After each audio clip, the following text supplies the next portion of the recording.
Olá, querido amigo, querida amiga, tudo bem? Sejam bem-vindos à série Verdades e Profecias da Bíblia.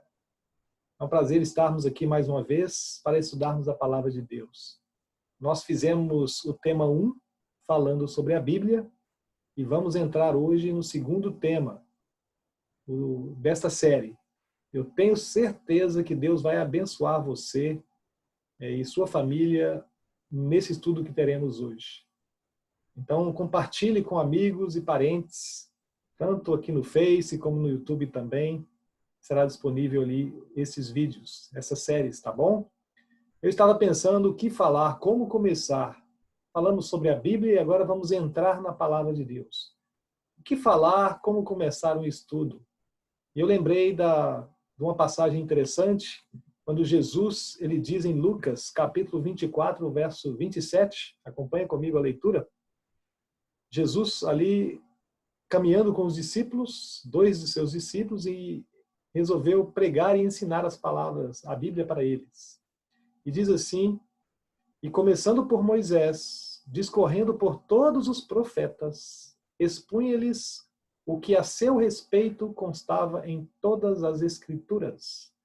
Jesus, depois da ressurreição, falando para os discípulos que seria necessário ele vir ao mundo, pregar o evangelho, morrer para a salvação da humanidade. Jesus começou a pregar desde Moisés, lá o primeiro livro da Bíblia, Gênesis, e foi passando por todos os profetas, falando o que as Escrituras revelavam dele mesmo. Então, eu vou seguir aqui o método de Jesus. Vamos começar por Moisés, por Gênesis. E eu gosto desse método. Toda vez que vamos estudar a Bíblia, eu gosto de começar por Gênesis, o primeiro capítulo, sobre a criação. Talvez você já leu o capítulo 1 de Gênesis e não vê muita coisa ali. Mas, quando leio Gênesis, eu só vejo teologia, muita coisa bonita e importante. Infelizmente, hoje, muitas religiões têm desacreditado em Gênesis como um livro literal. Muitos líderes religiosos importantes têm dito que Gênesis é um livro simbólico, né? Que as histórias ali não são verdadeiras, que a ciência já está explicando de maneira diferente. Não. Gênesis, querido, é um livro histórico. A Bíblia, Jesus cita Gênesis, os profetas citam Gênesis, citam Adão, citam a queda, citam a criação como algo histórico. Não dão margens para crermos que é algo que seja uma alegoria, né, que seja um mito. E vamos analisando Gênesis 1, 2 e 3, esses três primeiros capítulos de Gênesis, numa perspectiva correta, você vai conseguir entender toda a Bíblia. Se você tira Gênesis da história, o resto da Bíblia não faz sentido. Portanto, vamos estudar nesses primeiros temas o livro de Gênesis. E eu tenho certeza, muita coisa você vai poder rever, outras coisas você vai poder aprender. Eu mesmo tenho aprendido cada vez que tenho pesquisado mais a Bíblia nos últimos 30 anos e também para preparar essa série. Tá bom? Vamos entrar na palavra de Deus, mas antes gostaria de convidar você a fazer uma oração comigo, invocando a presença de Deus. Oremos. Nosso maravilhoso Deus, nosso Criador, pedimos aqui, Senhor Deus, a Tua bênção nesse momento e queremos pedir que o Senhor venha iluminar a nossa mente, nos inspirar nesse momento, abençoando o estudo da Tua palavra. Oramos agradecendo, confiando no Teu poder, em nome de Jesus oramos. Amém. Queridos, vamos entrar então no livro de Gênesis. Gênesis significa origens, né? A criação, Gênesis é uma história da criação da Terra, não da criação do universo.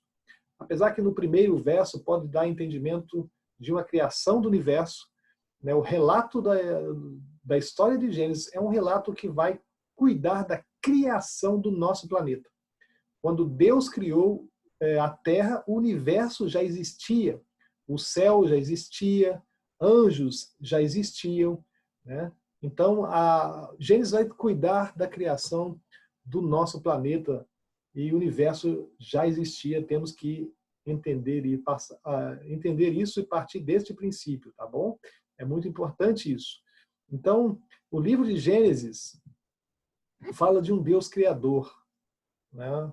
O Deus que criou todas as coisas. No Salmos 33, versos 6 a 9, diz a palavra de Deus assim: os céus proclamam os céus por sua palavra se fizeram, e pelo sopro de sua boca o exército deles.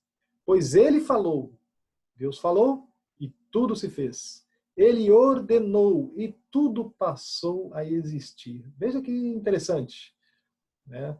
Deus falou, e tudo passou a existir. Quando nós olhamos para a criação, a natureza é uma revelação do poder de Deus. Os céus proclamam a glória de Deus.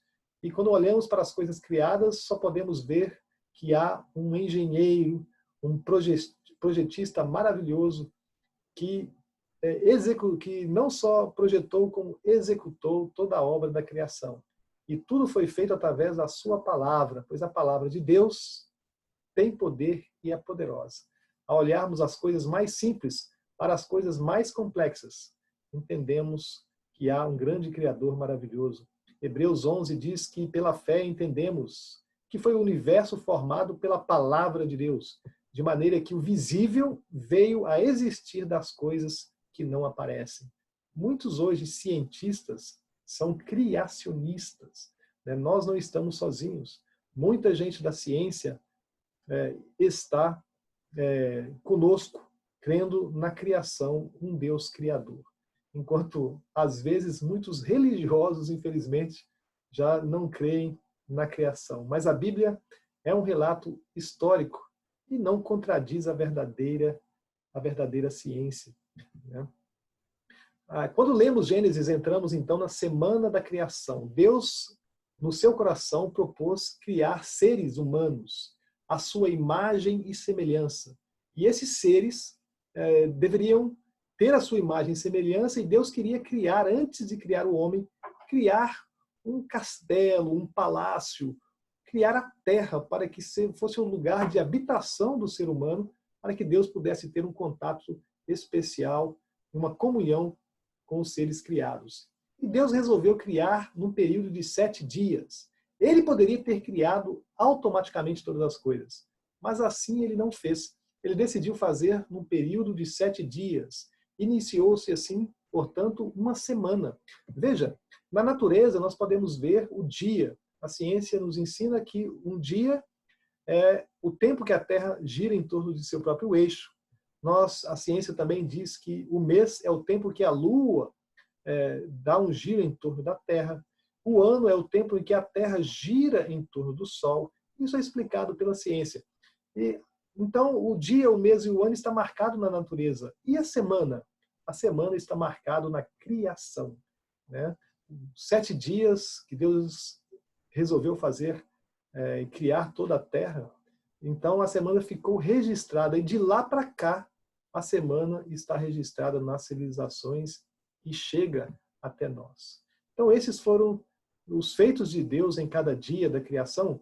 Nós vamos ver cada dia, analisar um pouquinho. Mas às vezes você pode pensar, queridos, em cada dia, nos dias, há coisas importantes para entendermos. Quando estudamos Gênesis capítulo 1, em seu todo, nós vamos aprender coisas importantes. Vamos ler ali o primeiro dia da criação.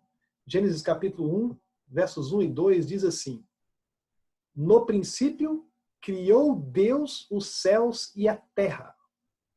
A terra, porém, estava sem forma e vazia, havia trevas sobre a face do abismo, e o Espírito de Deus pairava por sobre as águas.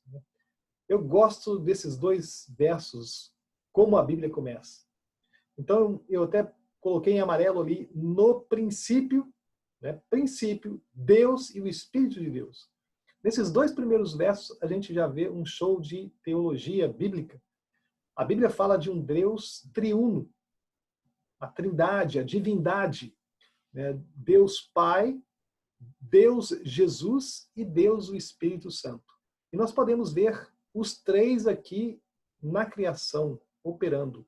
Veja, a Bíblia fala que Deus criou Deus. Em hebraico, Elohim.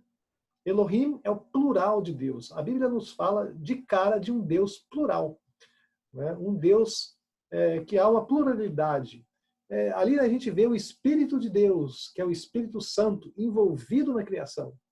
E aonde está Jesus aqui nesse texto?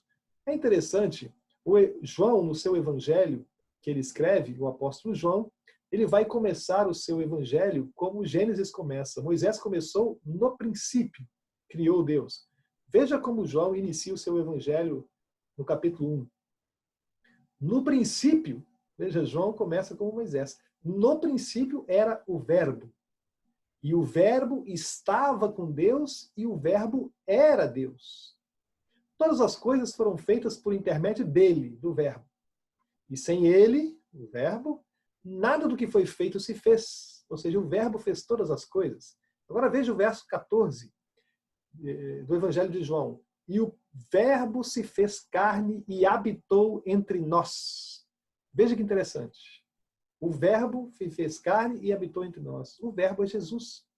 Então, se substituirmos o Verbo pela palavra Jesus, veja como podemos ler o primeiro verso. De novo, no princípio era Jesus.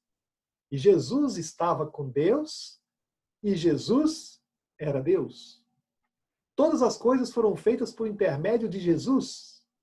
Sem Jesus, nada do que foi feito se fez. Não é interessante? Tudo foi feito e criado por Jesus. Ele estava no princípio com Deus. Veja, no princípio.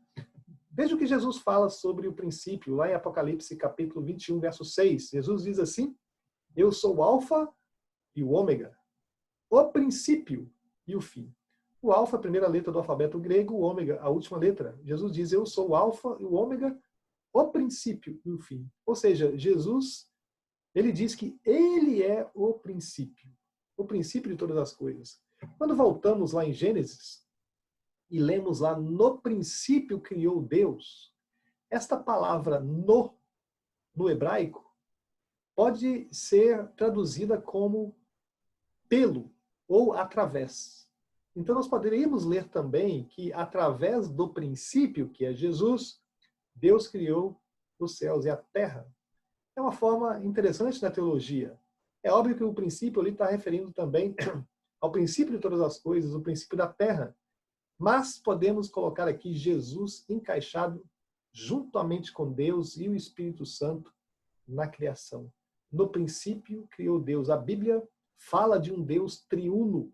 É interessante que no hebraico, essa palavra Deus, Elohim, ela está no plural. E em hebraico, quando vem a palavra no plural, ela vem com a terminação im.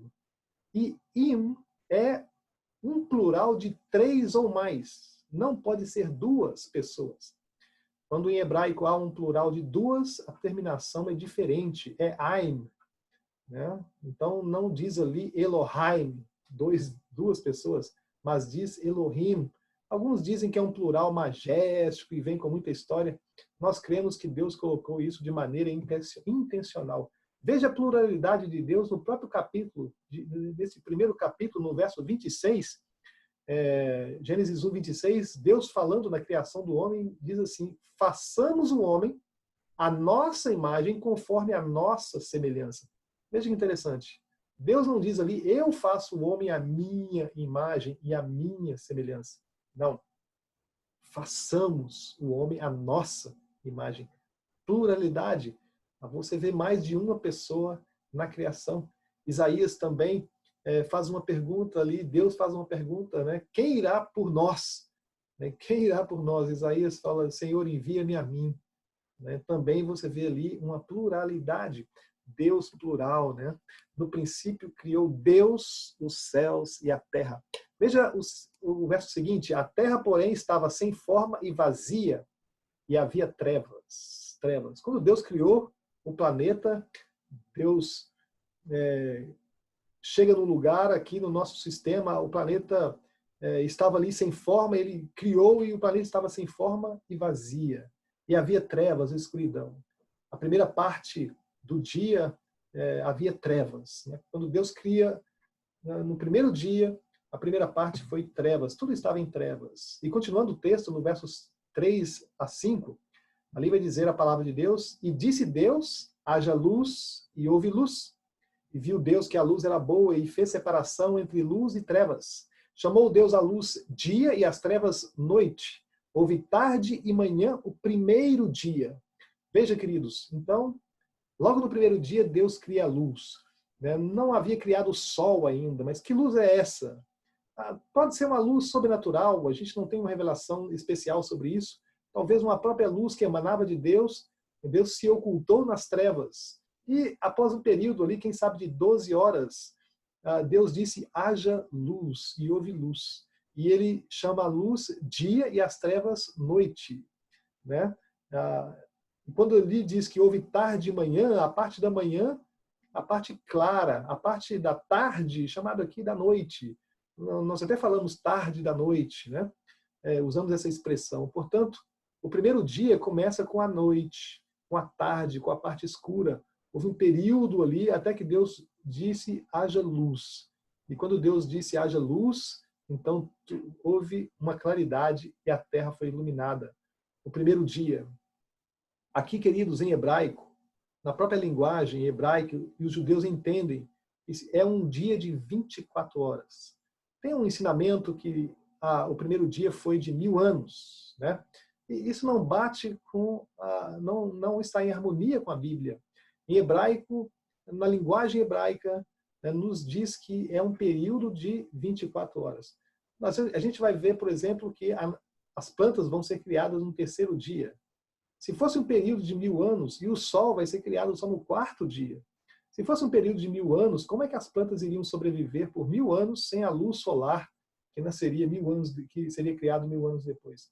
Não faz sentido. A Bíblia está falando de uma semana literal, 7 dias de 24 horas. Então, o primeiro dia, é importante entender isso. Mais para frente, nós vamos voltar. O primeiro dia começa com a parte da tarde, a parte escura, e depois a parte clara, a parte do dia, né? A parte da manhã. Os romanos que introduziram a maneira de nós dividirmos o dia à meia-noite, né? Um dia começa na virada da meia-noite. No mundo bíblico, no mundo do Oriente, isso não existia. Quando Deus foi visitar Adão depois do pecado, Deus foi visitar Adão ali no momento da virada do dia. Qual era a virada do dia? A tardezinha, quando o sol se põe e começa a noite, a parte escura. Então, o dia bíblico ele vira ali no momento do pôr do sol. Até porque no passado não havia vida noturna, não era como hoje, que a vida noturna é normal. A noite era usada para dormir, as pessoas acordavam praticamente ainda antes do sol nascer para trabalhar. Então, o dia era aproveitado desta maneira, tá bom? É interessante, então, a criação da luz sobrenatural no começo que vai iluminar a terra até o terceiro dia. No segundo dia, Deus começa, então, organizando a atmosfera, organizando o firmamento, a Bíblia fala, que é a atmosfera, né? Então, Deus começa a organizar a casa. A terra seria o lugar de habitação do ser humano, que seria a parte da criação, a coroa da criação. E Deus queria, então, enfeitar a terra, organizar. A terra foi criada desorganizada, não havia nada nela, era só água em várias formas, e tudo estava vazio. Então, no segundo dia, Gênesis capítulo 1, versos 6 a 8, diz, e disse Deus, haja firmamento no meio das águas e separação entre águas e águas. Fez, pois, Deus o firmamento e separação entre as águas debaixo do firmamento e as águas sobre o firmamento, e assim se fez. E chamou Deus o firmamento céus. Houve tarde e manhã o segundo dia. É interessante aqui o segundo dia, também ali, o verso seguinte vai falar que tudo que Deus fez era muito bom. Nesse segundo dia, Deus organiza a atmosfera, faz aqui a nossa atmosfera, coloca o oxigênio em níveis para que nós pudéssemos, o homem pudesse respirar, os elementos químicos da natureza, organiza a atmosfera, né? A nossa circunferência em volta da Terra é uma camada que nos protege contra os raios solares, né? em radiação solar. Deus foi organizando de maneira, criou a terra, o mar, as águas que estavam embaixo, a terra virou uma bola d'água, as nuvens. Deus organizou de maneira interessante. É interessante que o segundo dia vai estar em paralelo com o quinto dia da criação. Guarde isso, nós vamos voltar no quinto dia. Você vai ver que Deus, no quinto dia, vai criar seres, animais que vão encher a terra e o ar. Aqui Deus criou, aliás, as águas e o ar. No terceiro dia da criação, é interessante, a terra, no segundo dia, virou uma bola d'água, já, né? Mas era como se fosse um mar geral, que envolvia toda a terra. No terceiro dia, Gênesis capítulo 1, verso 9, está escrito assim: disse também Deus, ajuntem-se as águas debaixo dos céus num só lugar, e apareça a porção seca, e assim se fez. A porção seca chamou Deus terra, e ao ajuntamento das águas, mares. E viu Deus que isto era bom. Veja que interessante. Então, no terceiro dia, Deus faz baixar as águas. A água baixou e apareceu, então, a porção seca, na qual Deus chamou terra. E todos os ajuntamentos de água, Deus chamou mar. Até na linguagem hebraica, lagos também eram um ajuntamento d'água, e eles chamavam, às vezes, chamavam de mar. Por exemplo, o Mar da Galileia, que era um lago que tinha lá em Israel. Como tinha muita água, eles chamavam de Mar da Galileia, mas é uma maneira deles se expressarem. A gente divide entre mar e terra, né? Mas Deus criou ali, naquele terceiro dia, abaixando as águas, né? A terra aparecendo. No verso seguinte, no verso 11, e disse Deus, né? Produza a terra relva, gramados, né? Ervas que deem semente e árvores frutíferas que deem fruto segundo a sua espécie, cuja semente esteja nele sobre a terra, e assim se fez. E viu Deus que isso era bom. Houve tarde e manhã o terceiro dia. Veja, cada dia da criação, tudo que Deus fazia, ele via que era bom. Cada dia Deus vai citando, era bom, era bom. No último dia vai ter algo interessante no sexto dia. Então aqui, mais uma vez, houve tarde e manhã, ou seja, o terceiro dia foi noite e depois veio a segunda parte, a parte do dia. Naquela manhã, Deus vai criar, então, vai fazer com que a terra produza plantas, vegetação em abundância, árvores com fruta, árvores que davam sementes, né? Árvores, cereais, todos os tipos de plantas. Não havia mato, espinhos, né? Mas gramados, relva, ali diz a palavra de Deus. Havia até árvores para ornamentar. Umas árvores eram com frutas, outras árvores de ornamentação. Queridos, eu digo assim que se você pudesse ter uma máquina fotográfica hoje, né, e todos têm, e sair no lugar na paisagem mais linda que você pode encontrar na Terra, de acordo com o seu gosto. Se você tirar uma foto linda dessa paisagem, eu tenho certeza que não chega aos pés da coisa menos interessante. Será que podemos dizer que Deus fez algo que não seja interessante, né? Mas talvez, de acordo com o seu gosto, de uma paisagem na criação que não, talvez para você não foi tão interessante. A Bíblia nos fala de um Deus criador maravilhoso e que criou uma terra bela. Toda a paisagem era bonita. O dilúvio que destruiu muitas coisas da beleza da terra, né? Mas a gente vai estudar isso mais para frente. Mas aqui é interessante, quando Deus criou a terra, ela bela. Ele, no dia da criação, ele criou muita coisa bela, e depois, com o tempo, né, a vegetação foi crescendo, se desenvolvendo, e a terra foi virando um verdadeiro jardim. Deus criou um palácio maravilhoso para receber o homem. Aqui nesse dia também, Deus cria células, né? Agora células vegetais. Deus começou da água, das coisas simples, agora ele parte para as coisas mais complexas, para as células, né? E Deus criou tudo, um verdadeiro jardim. Eu gosto das flores, e em especial eu tenho uma admiração pela flor do maracujá, né? Essa flor maior aqui que nós estamos vendo. Eu olho para essa flor e me recuso, né, a crer que nós viemos do acaso, do nada. Tem que ter um projetista, um engenheiro maravilhoso, uma mente brilhante para fazer algo assim. Uma vez eu mostrei para um ateu, uma pessoa que dizia ateu, eu mostrei essa planta, não em foto, a planta mesmo. Eu disse para ele, olha que a pessoa ficou admirada com a beleza, né? Eu disse, é possível isso aqui ter surgido do acaso? A pessoa admitiu para mim, não, isso aí tem que ter um projetista realmente. A pessoa reconhece um poder atrás de toda a criação. Veja, Deus pensa em todas as coisas, Ele pensou em embelezar a natureza, e Deus também criou frutas, a alimentação. Deus poderia criar o ser humano sem necessidade de alimentação, mas Ele cria alimentação, né? É algo que nos dá prazer, não é gostoso? Deus gosta de proporcionar prazer aos seus filhos. E a alimentação, a visão, ver as coisas lindas, nos dá prazer. E agora a alimentação, Deus cria frutas, cereais, né, de todos os gostos. Eu não sei que fruta que você gosta, que tipo de cereal que você gosta, de grão, mas que gostoso é você estar com fome ali, poder sentar na mesa com a família, para poder se alimentar, uma comida gostosa que a esposa fez, às vezes o marido também cozinha, às vezes o almoço da mamãe, né? Não há nada melhor do que isso, né? E Deus fez uma variedade de coisas para todos os gostos. No quarto dia, Gênesis agora entra numa fase interessante, Deus vai criar o sol e a lua. Alguns creem que até já foram criados no primeiro dia da semana. É possível, mas não existia luz que dirigisse e fosse organizada, né? Deus vai criar a luz nesses astros, né? Veja o que diz a palavra de Deus a partir do verso 14 do capítulo 1.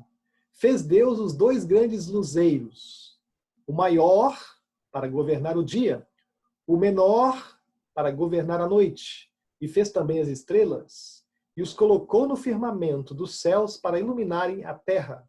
E viu Deus que isso era bom. Houve tarde e manhã, o quarto dia. Eu coloquei ali, do verso 14 ao 19, e tirei ali algumas partes mais importantes. Você vai ver ali os 3 pontinhos, mas você pode ler na Bíblia o texto completo, né? Então aqui, queridos, Deus fez os dois grandes astros, né? O maior para governar o dia e o menor para governar a noite, a lua, o sol, ali as estrelas também. O universo já existia, né? Talvez Deus fez aqui o nosso sistema solar, quem sabe a nossa galáxia foi feito nessa semana da criação, né? Mas como eu já disse, o universo já existia. Nós estamos falando aqui da vida na Terra, né? Dos nossos planetas, dos nossos astros perto de nós. Mas viu Deus que isso era bom. Ele criou o sol e quão nós somos dependentes do sol para a vida, não é verdade? Que astro maravilhoso que nos aquece. Foi criado então no quarto dia. Veja, no primeiro dia Deus cria a terra. Agora no quarto dia Deus vai criar os astros que vão estar influenciando a vida aqui na Terra. Então, o primeiro dia da criação, em paralelo com o quarto dia. O quinto dia vai estar em paralelo com o segundo dia. Não é? No segundo dia, Deus organizou a atmosfera, organizou a água, o mar. Veja o que Deus vai criar no segundo dia. Criou Deus, pois, os grandes animais marinhos e todos os seres viventes que rastejam, os quais povoam as águas, segundo as suas espécies, e todas as aves, segundo as suas espécies, e viu Deus que isso era bom. E Deus os abençoou, dizendo, sede fecundos, multiplicai-vos e enchei as águas dos mares, e na terra se multipliquem as aves. Houve tarde e manhã, o quinto dia. Mais para frente, Deus vai falar no próximo verso, e Deus viu que tudo era muito bom. Portanto, no quinto dia, Deus enche o mar, os lagos, os rios de vida, criam peixes, né? Agora Deus criou células animais. No terceiro dia, células vegetais. No quarto, Deus cria células vegetais. Ainda as coisas mais complexas Deus vai criando. E eu posso imaginar, queridos, a terra era um verdadeiro coral, o mar, os rios, os lagos. Eu gosto de pensar em Adão, feito das mãos de Deus, fresquinho. Hoje tem pessoas que conseguem ficar um bom tempo debaixo d'água, respirando, né? Sem respirar, prendendo ali a respiração. Quão maravilhoso devia ter sido Adão, que com a capacidade poderosa ele poderia mergulhar e segurando a respiração, com contemplar a criação de Deus lá no fundo das águas, né, por um bom tempo. A terra era um verdadeiro coral. Deus não só encheu o mar né, de pequenos peixes, mas também de grandes peixes. Veja a baleia azul comparada com o tamanho humano, né, e talvez outros animais que existem nas profundezas do mar e que nós não conhecemos. Quem sabe existem animais até maiores, né, o mar é extenso. Deus encheu também a atmosfera, o firmamento de pássaros que cantam e embelezam a nossa vida. É interessante. E Deus brinca, queridos, com a cor, né?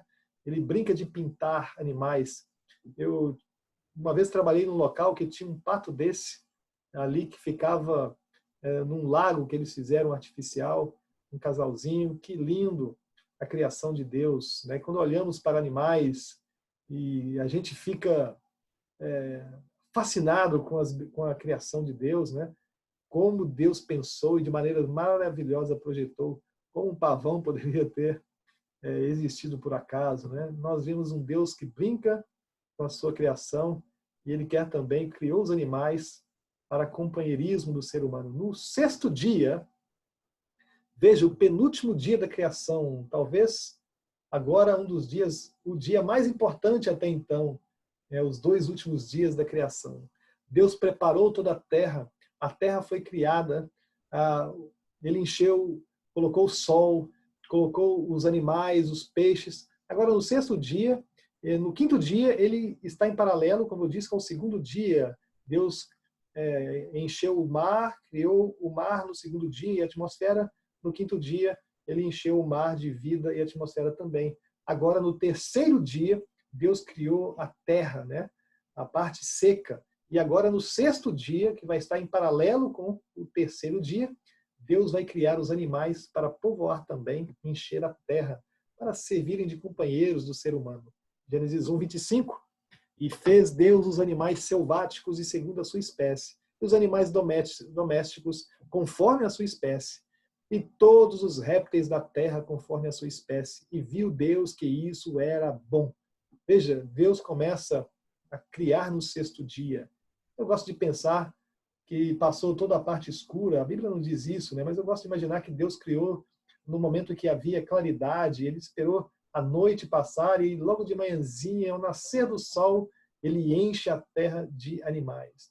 É interessante, você pode pensar, mas aqui na criação existiam animais ferozes, selváticos, e em contraste também animais domésticos.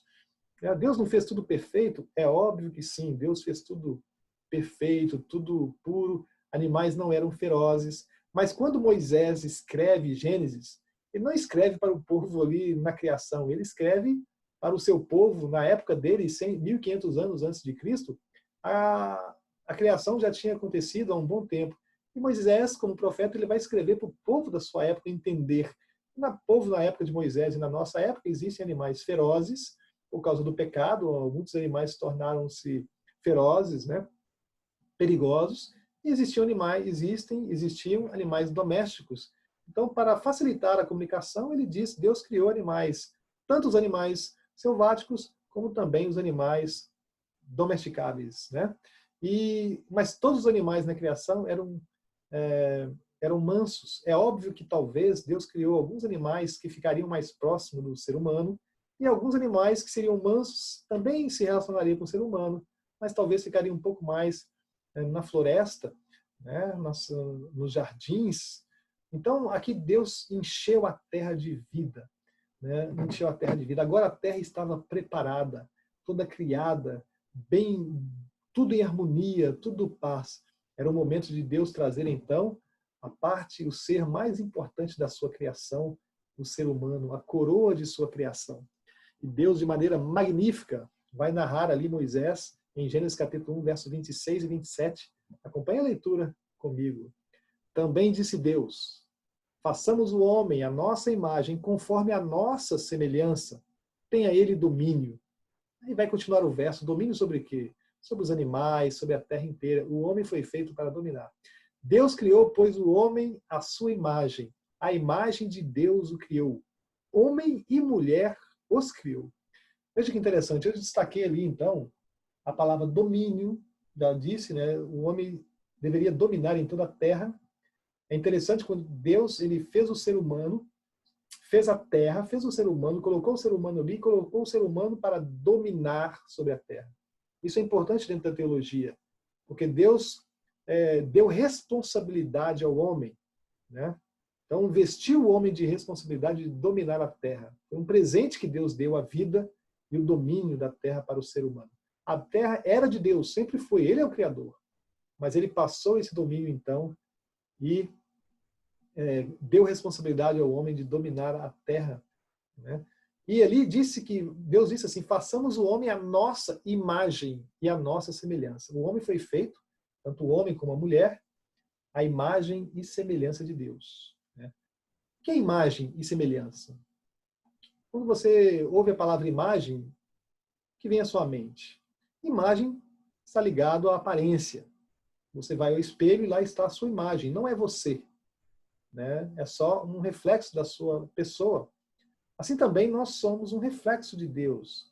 Apesar de não sabemos que Deus é espírito, mas a Bíblia diz que Deus tem perna, que Deus tem rosto, que Deus tem olhos, Deus tem nariz, ouvido, Deus tem boca. A Bíblia diz que Deus tem braços, tem mãos. A Bíblia diz que Deus tem pernas, pés, cabelo, né? Então, possivelmente a imagem aqui esteja ligada à aparência exterior de Deus. Deus é espírito, nós somos carne, mas quem sabe ligados à aparência. A imagem é semelhança. Semelhança como? Talvez semelhança no caráter. Deus é bom, o ser humano foi criado bom. Deus é perfeito, ele nos criou perfeito no início. O pecado desfigurou essa perfeição de Deus, o pecado desfigurou essa imagem. Hoje, a imagem de Deus não está perfeitamente refletida na humanidade mais por causa do pecado. Mas podemos ver traços desta imagem, dessa semelhança. Deus é livre. O homem foi criado livre. Deus pensa, raciocina, toma decisões. O homem também foi criado com o poder de tomar decisões, foi criado com liberdade, foi criado para raciocinar. Não é verdade? Nós somos criados, então, à imagem e semelhança. Tanto Deus criou o homem, como criou também a mulher à sua imagem. Aqui na primeira narrativa, narra a criação dos dois. Mas é interessante que Gênesis capítulo 2 vai detalhar a criação do ser humano e a gente vai notar que Adão foi criado primeiro e Eva foi criado depois, né? A mulher. Veja como Adão foi criado, Gênesis capítulo 2, verso 7. Leia comigo. Então formou o Senhor Deus ao homem do pó da terra, e lhe soprou nas narinas o fôlego de vida, e o homem passou a ser alma vivente. Veja que interessante. Muitos creem que Deus fez um boneco de barro, né? E deu vida a ele. Na realidade, Moisés, na época dele, ele não entendia elementos químicos da natureza. Então ele vai usar a expressão pó da terra, né? Pó da terra. Mas se ele vivesse hoje e escrevesse hoje, ele fala Deus criou o homem dos elementos químicos da natureza. Mas ele fala pó da terra porque também sabemos que na terra, né, das coisas que existem na terra e do pó da terra, tem todos os elementos químicos necessários para a formação. Nós somos formados de oxigênio, de carbono, né, e hidrogênio, isso tudo faz parte do nosso corpo. Então o homem foi formado dos elementos químicos da natureza. Então Deus formou um corpo humano, com carne, com osso, com olhos, com coração, mas esse ser não tinha vida, né? Para dar vida, Deus soprou nas suas narinas o fôlego de vida, o poder. E quando o homem, então, abriu os olhos, ele se tornou, segundo aqui, ele passou a ser, segundo Gênesis capítulo 2, verso 7, um ser vivente, uma alma vivente. Então todos nós somos uma alma viva, almas viventes. Por isso que Paulo vai relatar, por exemplo, quando ele estava num barco que naufragou, ele disse havia 270 pessoas, ou 270 almas, ele diz, no barco. Por quê? Porque cada pessoa é uma alma vivente. Vamos falar isso no estudo mais para frente, tá bom? Veja a narração intrigante, né, interessante, da criação da mulher que está em Gênesis capítulo 2, verso 18, até o verso 23. Vamos ler? Disse mais o Senhor Deus, não é bom que o homem esteja só. Far-lhe-ei uma auxiliadora que lhe seja idônea. Veja que interessante. Desde o princípio, Deus notou que o homem não deveria estar só. A solidão, queridos, é um problema. Nós somos feitos seres relacionais, que relacionaram uns com os outros. Desde o princípio já estava estabelecido, nós somos feitos assim. Não podemos nos recluir, e ficar sozinhos e levar uma vida só. Vivemos uma vida de interdependência uns dos outros e Deus nos fez assim. Verso 19. E Deus aqui no verso 8, eu coloquei 8 ali, mas é 18, desculpa. Far-lhe-ei uma auxiliadora que lhe seja idônea. Ou seja, vou criar uma mulher, uma companheira que seja compatível a ele, igual a ele, que fosse uma companheira. Verso 19. Havendo, pois, o Senhor Deus formado da terra todos os animais do campo e todas as aves do céu, trouxe-os ao homem para ver como esse lhe chamaria. E o nome que o homem desse a todos os seres viventes, esse seria o nome deles. Deu nome o homem a todos os animais domésticos, às aves dos céus e todos os animais selváticos. Para o homem, todavia, não se achava uma auxiliadora que lhe fosse idônea. Veja, a primeira coisa que Deus, depois de criar Adão, fez foi dar para ele uma responsabilidade, nomear os animais. Deus, então, deu essa incumbência ao homem. Deus disse a ele que ele deveria colocar nome em todos os animais, e o nome que o homem escolhesse seria, então, o nome desses animais. No entanto, ele nomeando e fazendo esse trabalho, não havia uma mulher, uma companheira para ele. Eu gosto de viajar, na história e imaginar Adão nomeando ali os animais. Ele viu um animal bonito, com uma juba enorme. Ele olhou para aquele animal e falou assim, olha, você vai se chamar leão. Ele reparou que do lado do leão tinha um outro animal, parecido com ele, mais delicada, e ele viu que era uma companheira, os dois eram companheiros, um casal, e ele disse, olha, se você é o leão, você será a leoa. Ele olhou para um outro animal e falou assim, olha, você será o urso, você vai se chamar urso, e viu uma companheira do lado e você a ursa. E assim ele foi nomeando os animais, o gato, a gata, o pato e a pata, e ele foi nomeando os animais. Eu acho que Deus deu essa tarefa para Adão de maneira intencional, para que Adão começasse a reparar na natureza que para quase todos os animais tinham um macho e uma fêmea, que eram companheiros. E Adão deve ter pensado, parado um momento depois que ele terminou de nomear os animais, deve ter sentado ali e ficou imaginando a criação, contemplando as coisas criadas, e ele deve ter pensado, puxa, mas todos têm uma companheira, e eu estou só. Será que Deus não pensou direito? Será que faltou alguma coisa? Por que Deus não fez uma companheira para mim? E Deus deixou Adão naquele dia sozinho ali, fazendo isso. E Adão sentiu um pouquinho da solidão, da falta de Deus, da falta de uma companheira que pudesse conversar e comunicar com ele. Então veja o que Deus, quando Adão se sente assim, talvez aí vem o verso 21 de Gênesis 2, diz assim, então o Senhor fez cair pesado sono sobre o homem, e este adormeceu. Tomou uma de suas costelas e fechou o lugar com carne. E a costela que o Senhor Deus tomara ao homem, transformou-a numa mulher e lhe trouxe. Eu gosto dessas passagens, linda essa narração. Primeiro, Deus fez cair sobre Adão pesado sono. E quando Adão dormiu, Deus vai fazer a primeira cirurgia da humanidade. Ele vai abrir a carne, vai tirar a costela e vai colocar a carne de volta no lugar, vai fechar. E é interessante, essa primeira cirurgia, Adão não sentiu dor. Por quê? Porque ele caiu num sono profundo. A anestesia foi inventada, há 150 anos atrás, mais ou menos. Antes as cirurgias eram feitas sem anestesia. Às vezes embebedavam as pessoas, davam lá uma porretada na cabeça, E as pessoas muitas vezes passavam dores horríveis durante as cirurgias. Mas aqui está a receita para a cirurgia. Deus já dá desde o princípio. Ciência pura. Cair, Deus deu a Adão alguma coisa ali colocou alguma substância na mente, no sangue de Adão, na mente, para que Adão tivesse bastante sono. Né? E ali Adão cai num sono profundo, a ponto de Deus poder cortar, e ele não acordou, nem sentiu dor. Deus o anestesiou. Né? E da costela que Deus tirou de Adão, Deus vai multiplicar as células. O que Deus vai fazer aqui? Uma clonagem. Deus vai clonar Adão. Né? E quando Deus, multiplicando as células ali da costela, Deus então vai fazer uma mulher.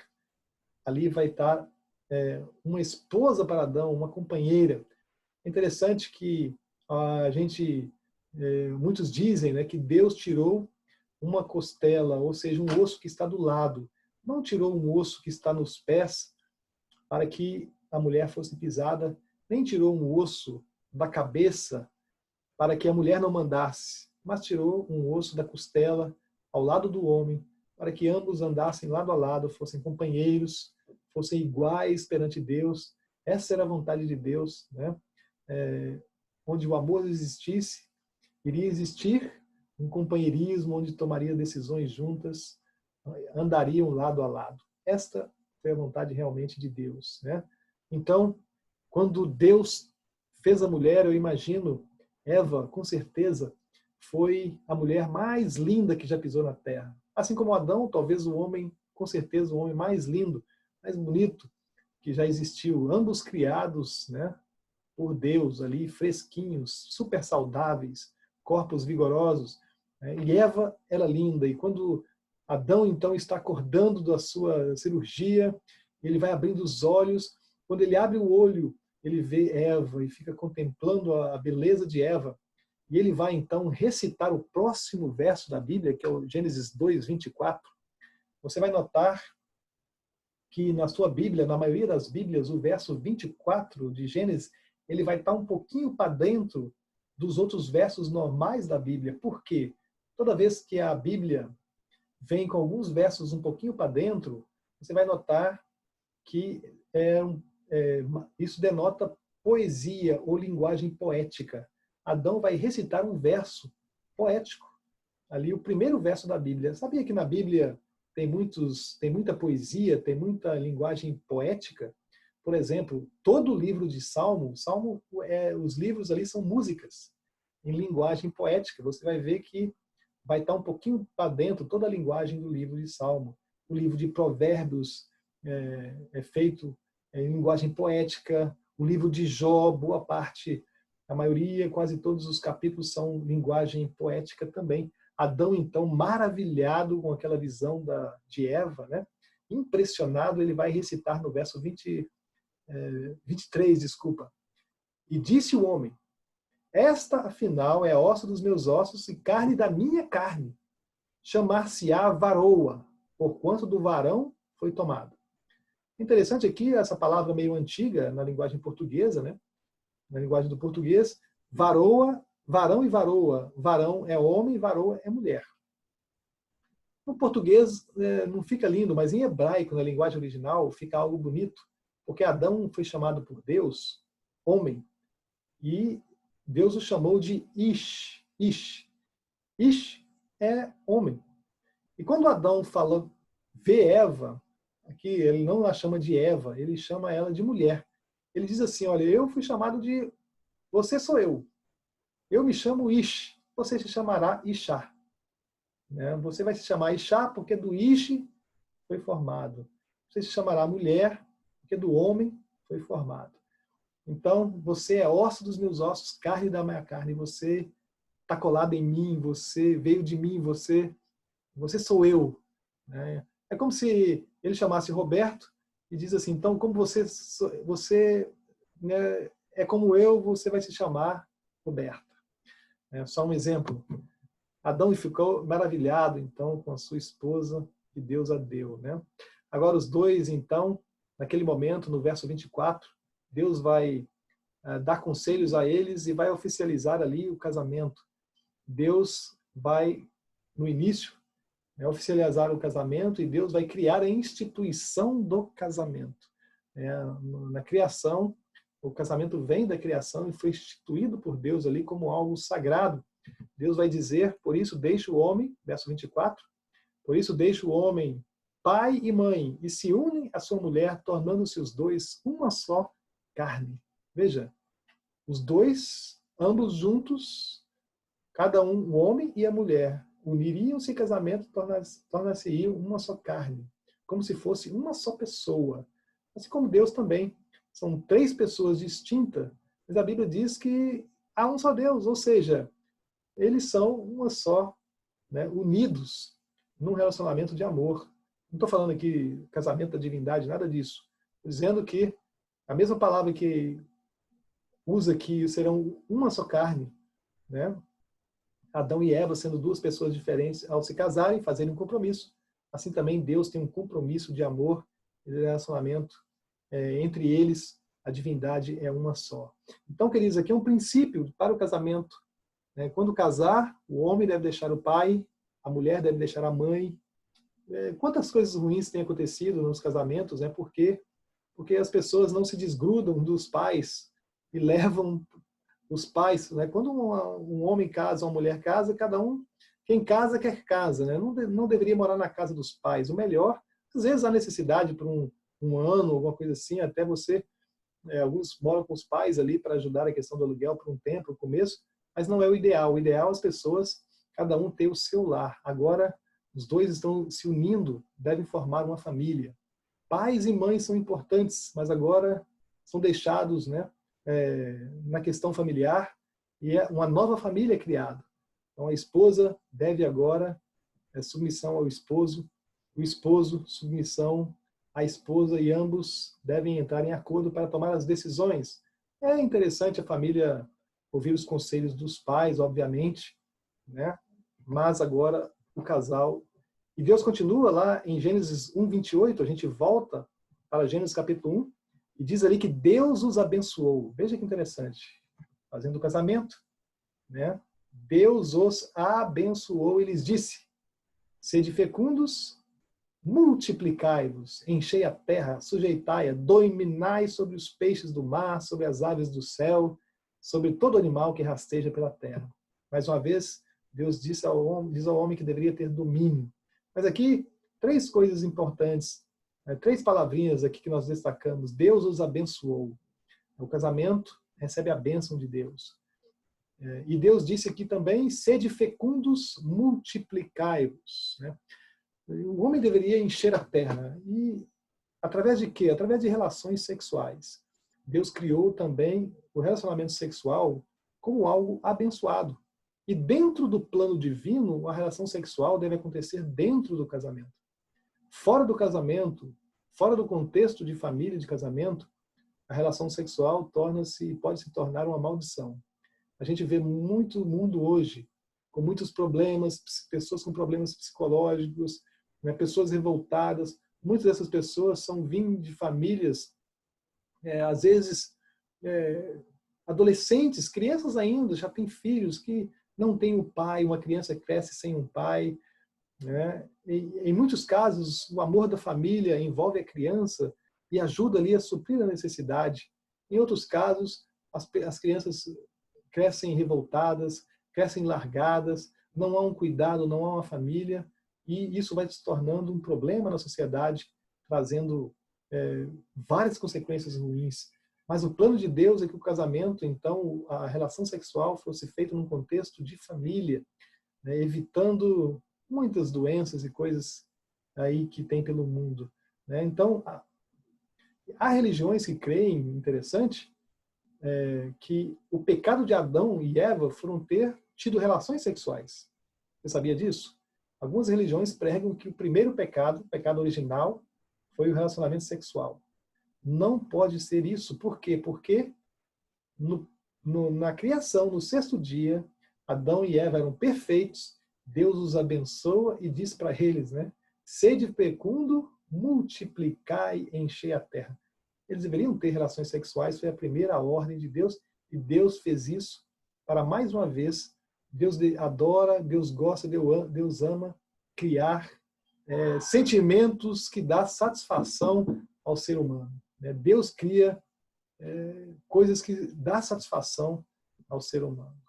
E no verso 29, estamos caminhando para o final, Gênesis 1, 29, vai dizer ali das frutas, da dieta do homem.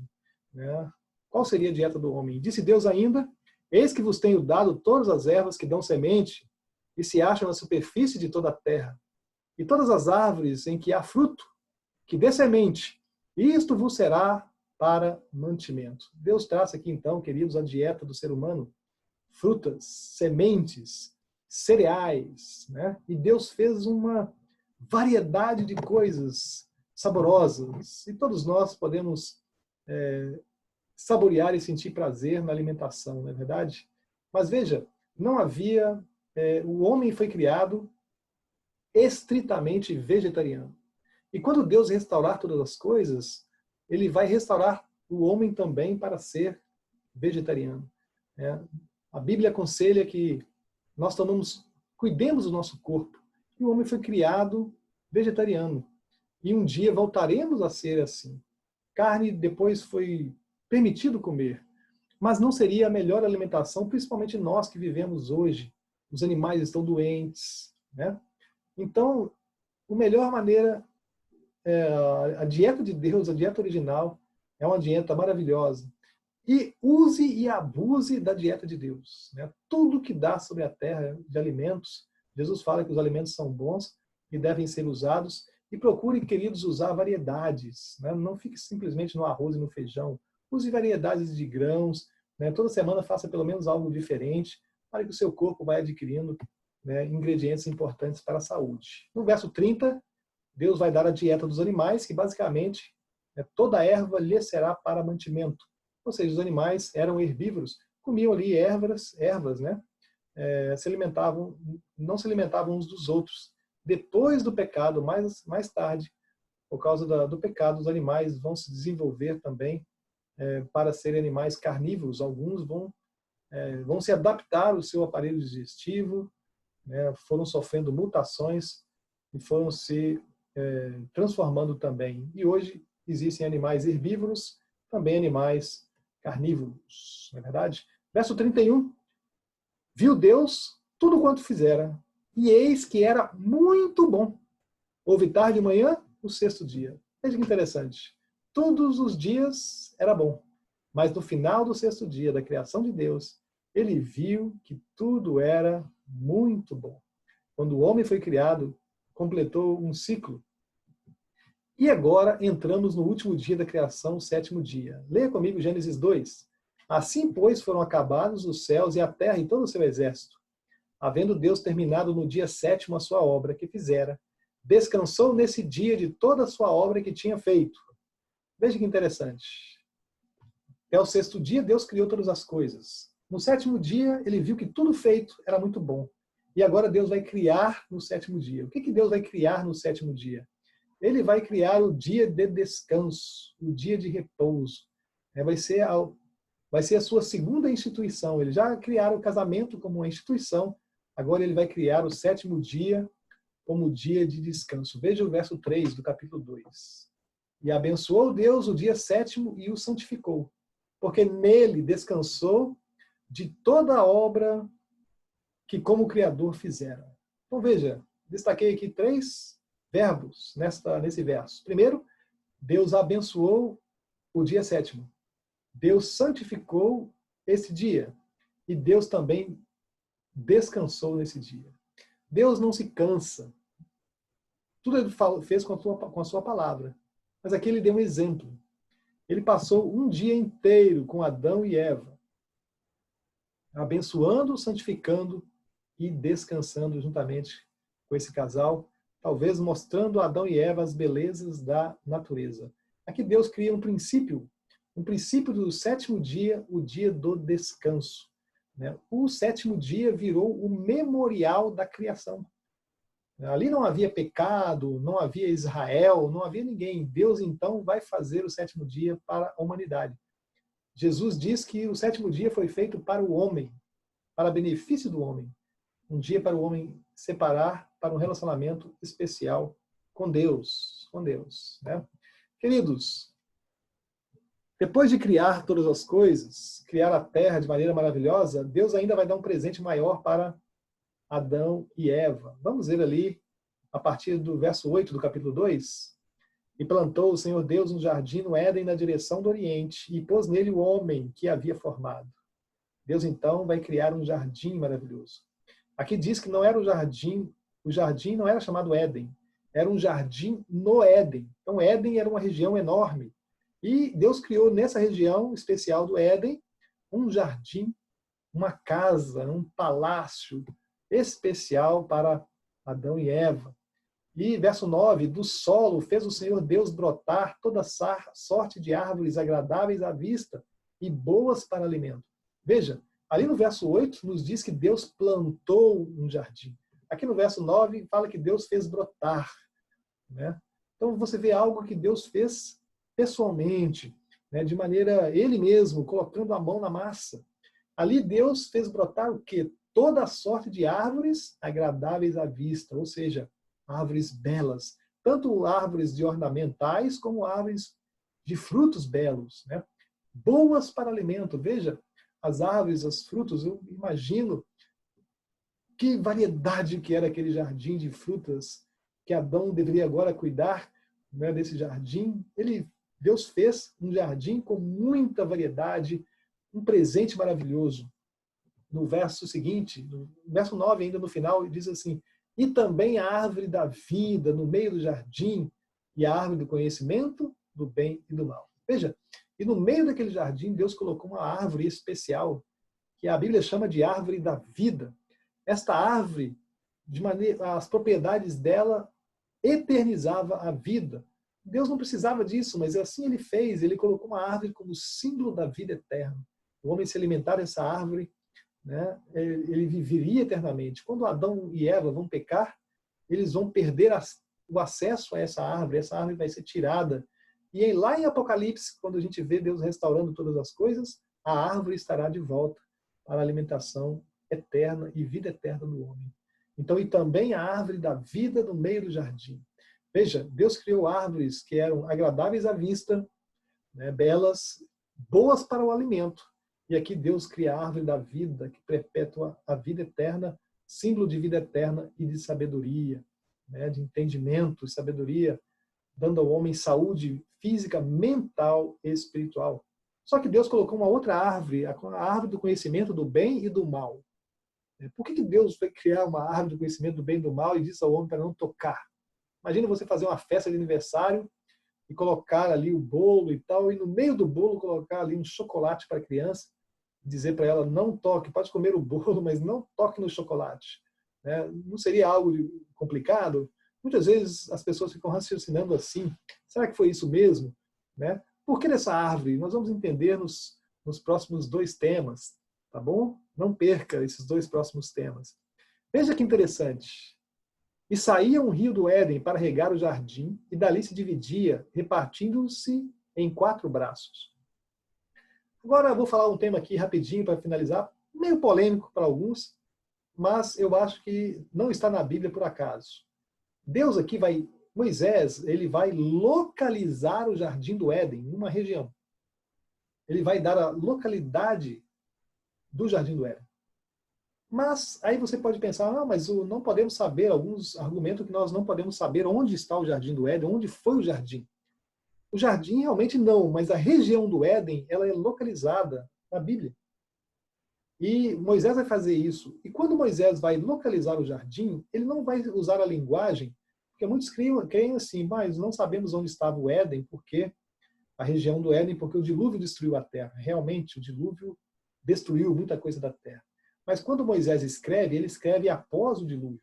E ele vai falar para o povo da sua época, na hermenêutica, a gente entende que o profeta vai transmitir a mensagem para o povo de sua época. E quando Moisés transmite a localização do jardim do Éden, ele fala de lugares que já existiam na época dele, localizando ali naquela região. Então isso nos leva a crer que há uma intencionalidade aqui para dizer onde estava o jardim. E aqui ele fala então que do jardim saía 4 rios que se dividiam, um rio, aliás, que se dividia em 4 braços. Verso 11, o primeiro chamava-se Pison, é o que rodeia a terra de Avilá, onde há ouro. Essa terra de Avilá, muitos creem que a Arábia ali o deserto da Arábia, indo para o sul de Israel, para o Oriente também. O segundo rio chama-se Gion, é o que circunda a terra de Cush. Interessante, Moisés, ele casou-se com uma cuxita, descendente de Cush. Essa terra de Cush, ali, creio que é a terra na África, da Etiópia, né? O próprio, talvez ela vivia, os cuxitas viviam não só na Etiópia, mas talvez no Egito também, eram descendentes de Cush. Então você vê que Moisés localiza ali o rio para a banda dos cuxitas, para a banda do Egito. O terceiro rio é o rio Tigre, que corre pelo oriente da Síria. E o quarto rio é o rio Eufrates. O rio Eufrates e o rio Tigre são rios conhecidos, né? Então nós temos aqui o mapa da Terra, né? E lá nesse quadradinho aí está mais ou menos, podemos dizer, aonde se passou a história bíblica. Ali no Egito também, Israel está ali, né? E trazendo o mapa de Israel bem pertinho da gente, aqui está nesse quadrado branco, ali aonde marcado de branco ali, aonde foi a região, o país de Israel. Mas lá em cima você vai ver, na seta ali agora, o rio Eufrates indo ali para o lado do Iraque, né? E o rio de cima é o rio Tigre, ambos ficavam pertinho um do outro ali. Lá embaixo, na parte de baixo, do lado esquerdo da sua tela, vai ter agora o rio do Egito, né? Não está falando aqui do rio Nilo. Entre o rio Nilo e Israel existia outro rio chamado Rio do Egito, um rio menor, né? É interessante essa divisão, e Moisés aqui, ele vai localizar a região do Éden em toda essa área, em toda esta área. É interessante, queridos, quando Adão e Eva pecam, eles são expulsos do jardim, expulsos dessa região do Éden para as bandas do Oriente, né? Eles são expulsos ali. Depois do dilúvio, o homem vai voltando para a região, né? A terra, o Éden foi tirado, foi extinto, o jardim não existia mais, o homem começou a voltar e povoar essa região, a região ali de Israel, em toda aquela região. É interessante, Deus fez um chamado especial para Abraão. E Deus vai fazer um concerto, uma aliança com o patriarca Abraão. E veja o que Deus disse para Abraão, né, em Gênesis 15, verso 18, quando Deus fez uma aliança com ele. Diz assim: naquele mesmo dia fez o Senhor aliança com Abraão, dizendo: à tua descendência dei esta terra. Está falando da terra de Israel. Desde o rio do Egito até o grande rio Eufrates. Veja, Moisés ele localiza o jardim do Éden, desde a terra dos cuxitas, do rio que passava por ali, o rio do Egito, até o grande rio Eufrates. Né? Toda essa região, a grande região ali. E a promessa que Deus faz para Abraão é que daria para ele e sua descendência toda esta região, toda essa terra. Quando Davi conquista, e depois vem o rei Salomão e inaugura o templo em Israel, ali diz que o grande Israel foi adorar a Deus.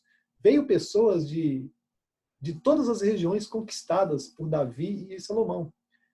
Desde o rio do Egito até o grande rio Eufrates. Não é interessante? A terra prometida, então, queridos, o que é a terra prometida de Israel? Provavelmente o Éden perdido. Lá no livro de Apocalipse, capítulo 21 e 22, falando da Nova Jerusalém, a cidade de Deus que desce do céu, essa cidade vai pousar exatamente onde é Israel hoje, né? Essa é a verdadeira nova terra, o paraíso que Deus vai trazer de volta para a terra, né? E a Nova Jerusalém, o tamanho dela, as suas dimensões vão encaixar exatamente o tamanho dessa grande região ali no Oriente Médio, aonde está Israel hoje. É só algo curioso. O Jardim do Éden, na realidade, é a terra prometida de Israel, e a terra prometida de Israel é o Jardim do Éden de volta. Tanto que Deus prometeu a Abraão que daria para ele aquela terra, mas Abraão não possuiu nada. Né? Não possuiu nada. O livro de Hebreus fala que Abraão sonhava com a cidade celestial que Deus estava preparando. E essa cidade é a Nova Jerusalém, que Abraão e sua descendência e os salvos herdarão pela eternidade. Então, queridos, a Nova Jerusalém, o paraíso, é o jardim do Éden perdido por Adão e dado em promessa para Abraão. Correto? Eu quero deixar uma bênção com você. A bênção sacerdotal. Que o Senhor abençoe e te guarde. Que o Senhor tenha sobre ti os seus olhos e tenha misericórdia de ti. Que o Senhor levante o seu rosto sobre ti e te dê a paz. Amém? Queridos, estudem a palavra de Deus. A Bíblia é poderosa para transformar. Hoje nós vimos aqui uma parte teológica, Gênesis capítulo 1. Vimos um Deus maravilhoso, Criador bondoso, né, que olha para a gente com misericórdia e o seu rosto está sobre os seus filhos. Na criação, Deus pensou em mínimos detalhes, os mínimos detalhes. E Deus olha para você hoje, a sua vida é importante. E os mínimos detalhes da sua vida são importantes para Deus e Deus se importa com cada problema que você tem, com cada dificuldade que você tem. Você pode ir a Deus e colocar diante dele os seus problemas, as suas lutas, e Deus vai ajudá-lo na caminhada. Às vezes Deus resolve o problema, às vezes Ele ajuda na nossa caminhada a resolver. Às vezes Ele nos dá também forças para que a gente, mesmo com os problemas, a gente possa caminhar, levando a nossa cruz, como disse Jesus. Tá bom? Deus o abençoe. Quero recomendar mais uma vez a você, para quem quiser se aprofundar na palavra de Deus, acesse o site biblia.com.br/curso. Também a TV Novo Tempo você pode assistir na Sky, na Oi, na Claro, na NET, nas parabólicas aí, convencional na sua casa. Também pelo aplicativo, aliás, você pode acessar pelo telefone ou pelo computador direto, ntplay.com/ao vivo, e você vai assistir ao vivo sem baixar nada na TV Novo Tempo. Deus abençoe. Assista ao próximo estudo. Vamos dar continuidade nesse pensamento e tenho certeza que Deus vai revelar coisas interessantes para você. Deus abençoe você e sua família. Grande abraço. Compartilhe a palavra de Deus. Amém?